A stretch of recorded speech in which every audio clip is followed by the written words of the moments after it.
Hello students, good morning to everybody. Now I am going to teach you SST class 9 subject history chapter 2 socialism in Europe and the Russian Revolution and lecture number 6. Lecture 6 is the last lecture of this chapter. इस chapter का अंतिम lecture है, chapter 2 का अंतिम lecture है, इसके बाद and होने वाला है ये chapter. Attention everybody, open your books, keep in front of you everybody and listen your teachers. Page number 39.4. What change after revolution?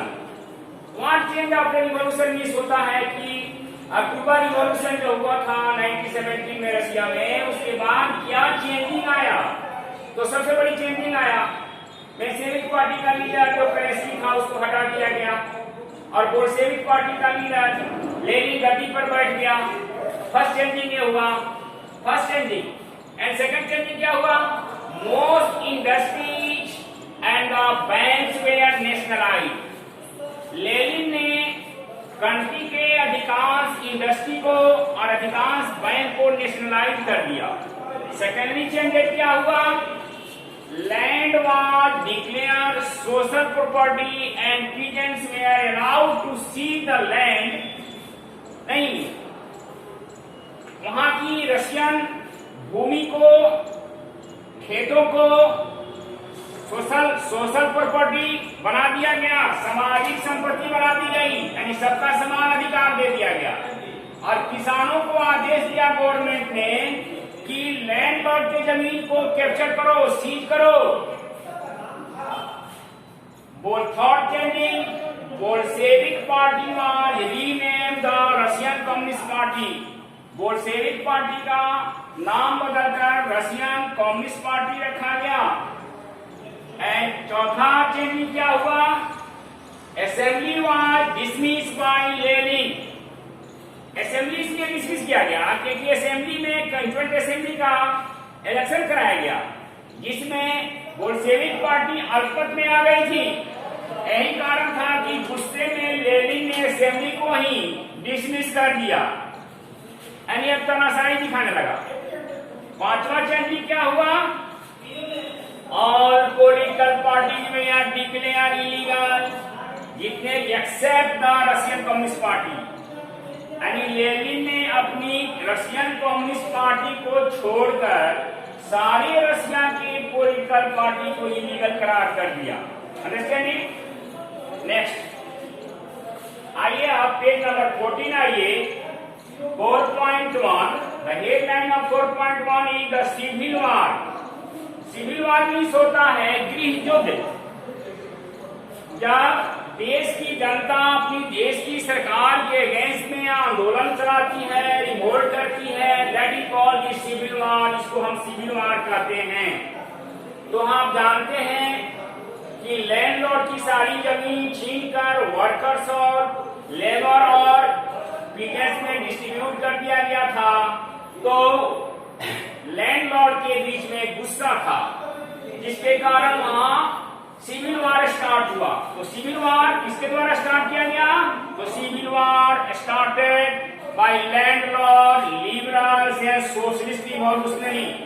इनके द्वारा वहां सिविल वॉर स्टार्ट किया गया लेकिन लेनिन ने उसको सप्रेस कर दिया, सिविल वॉर को दबा दिया और दबाने में बोल्शेविक पार्टी को सफलता मिली. नेक्स्ट आइए, page number 42. 4.2. Headline of 4.2 is making a socialist society. Russia को लेनिन ने सोशलिस्ट सोसाइटी बनाया. It means the government kept the industry and the banks nationalised. Socialist society को बरकरार रखने के लिए, एग्जिस्टेंस में लाने के लिए लेनिन सरकार ने इंडस्ट्री को और बैंक को, जैसा हमने पहले भी क्या था, नेशनलाइज कर दिया. And for economic development 5 years plans started to lead the economic system. Socialist society को डेवलपमेंट करने के लिए वहां पर 5 year प्लान स्टार्ट किया गया, 5 वर्षीय योजना ताकि वहां की अर्थव्यवस्था सुधर सके। Next 4.3 page number 44 attention everybody. 4.3 पर स्टालिनिज्म एंड कलेक्टिवाइजेशन। आप जानते हैं कि लेनिन की मृत्यु 1924 में हो गई, 1924 में लेनिन की मृत्यु हो गई। लेनिन की मृत्यु के बाद वहां स्टालिन वहां का प्रधानमंत्री बना। तो प्रधानमंत्री बनते ही वहां एग्रीकल्चर में सुधार करने के लिए नहीं कलेक्टिवाइजेशन एग्रीकल्चर स्टार्ट किया, सामूहिक कृषि स्टार्ट किया। After death of the Lenin Stalin became the Prime Minister of Russia and he had done so much improvement in the field of the agriculture. Agriculture के क्षेत्र में बहुत सारा सुधार किया and profit was and agriculture started collectively.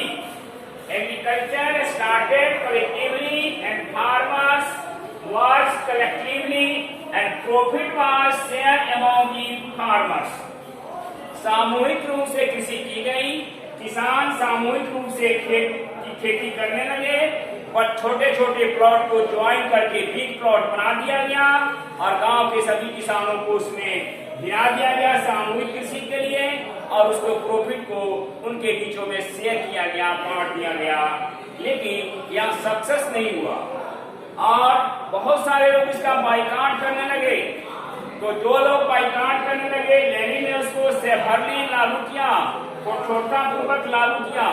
जो लोग government के कलेक्टिवली एग्रीकल्चर का विरोध कर रहे थे, बाइकाट कर रहे थे, उनको जेल भेज दिया गया, बहुत को निष्कासित कर दिया गया। नेक्स्ट है, लास्ट है, आपको देखेंगे 5.5 है, पेज नंबर 46, लास्ट पॉइंट है The global influence of the Russian revolution। Russian revolution का ग्लोबल प्रभाव हुआ, यानी विश्व स्तर पर इसका प्रभाव हुआ और रशिया में तो प्रभावित था ही। यूएसएसआर मीन्स होता है union of Soviet socialist Republic, union of Soviet socialist Republic. और रशिया में जो कम्युनिज्म आया, सोशलिज्म आया, उसे दुनिया के देश अछूता नहीं रहा और इसका प्रभाव विश्व के बहुत सारे देशों पर पड़ा। बहुत सारे देशों में जहां कम्युनिस्ट पार्टी नहीं थी वहां कम्युनिस्ट पार्टी का फॉर्मेशन हुआ। As for example in many country communist party were formed, बहुत सारे देशों में कम्युनिस्ट पार्टी का फॉर्मेशन शुरू हुआ। सच एज एग्जाम्पल के लिए in great Britain and Poland and China. मुख्य रूप से ग्रेट ब्रिटेन, पोलैंड और चाइना में कम्युनिस्ट पार्टी का संगठन हुआ। इस प्रकार विश्व रशियन रिवॉल्यूशन से काफी प्रभावित हुआ। ये चैप्टर 2 समाप्त हो रहा है। 2 चैप्टर का अंतिम लेक्चर 6 है, 6 लेक्चर अंतिम लेक्चर 6 है और ये चैप्टर समाप्त होता है।